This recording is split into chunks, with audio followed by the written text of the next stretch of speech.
Yes, guys, welcome to the first video of the second section of fundamentals. So in this lesson, we're going to be looking at money supply. Now, this is a term that probably most of you have heard. And, when you're getting into fundamentals, these are the types of things that you hear. You hear money supply, inflation, interest rates. How do they all work together? So for money supply, in economics, the money supply refers to all the cash and currency in circulation within a country. A country's money supply has a significant effect on a country's macroeconomic profile, particularly in relation to interest rates, inflation, and the business cycle. So all three of these components are very closely interlinked. Now, there are different types of money supply. You've got M0, which is also known as the monetary base. That's simply physical currency, which means coins and notes circulating around the economy, and also central banks' reserves.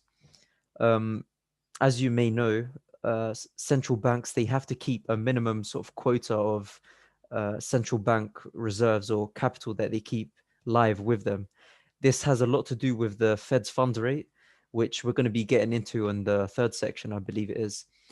Um, so now, when it comes to M1, what is that? It covers M0 plus demand deposits and travelers' checks.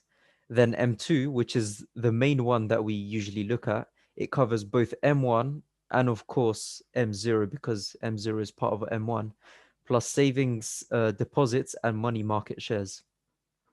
Now, M1 and M2 are the most commonly looked at piece of data released weekly and monthly by the Fed. So you can tell this is very closely watched, particularly by economists, because they have to understand, okay, what impact does money supply have on the current economy? What it's doing to inflation? Because as you can expect, money supply, the more money you've got circulating within an economy, the higher amount of inflation you can see.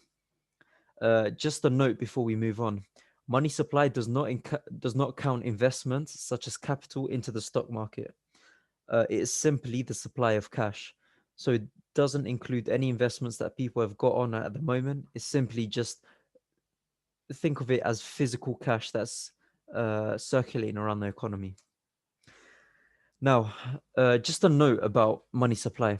From what we understand so far about inflation, you might expect that the higher M2 supply, especially during an expansion stage of the economy, the more inflation there is. However, that's not always the case. As you can see from this data right here, we've got between the years of 2006 all the way to 2010. Now, clearly you can see when the crisis happened, M2 money supply grew substantially. If you look at 2008, I'll just highlight it over here. That's a 9.7% growth of money supply in that year. Usually expectations are a lot lower for money supply to increase that much. And of course, it grew to 8.2 trillion that year. Now, what you would expect is that inflation would rise as well. However, this does not always occur. And that's one thing you need to take into consideration. Sometimes they're not exactly correlated as you may expect. However, we still must understand, particularly when correlating countries and exogenous factors and comparing all the countries together, you must understand who's printing more money, who's got more money supply in their economy, and what is that doing to them. So the main takeaway from this lesson is understand what M2 money supply is, M2 growth as well, and it's kind of an indication of where you are in the business cycle.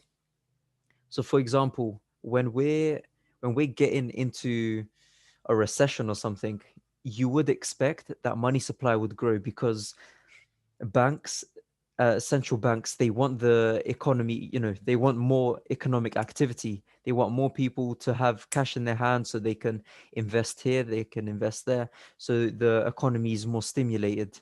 Then, of course, businesses thrive, they open up, and that's exactly what they want. But sometimes when that isn't handled too well, inflation doesn't rise, meaning there's no movement in the economy, and that's obviously a bad sign. And if you don't remember back in 2008, that's exactly what happened. Money supply increased, but was there any was there any movement in the economy? No, there wasn't. So if you want to successfully, grow your economy, but in a stable way. You need to increase M2 supply by a steady rate, but also see a steady rate of inflation. If you see no inflation, it means the economy is just standstill. If you see too much, obviously you need to control that as well, because standard of living and everything else becomes very expensive for consumers and everyone in that domestic country. But anyways, guys, take care, and I hope you learn anything from this lesson.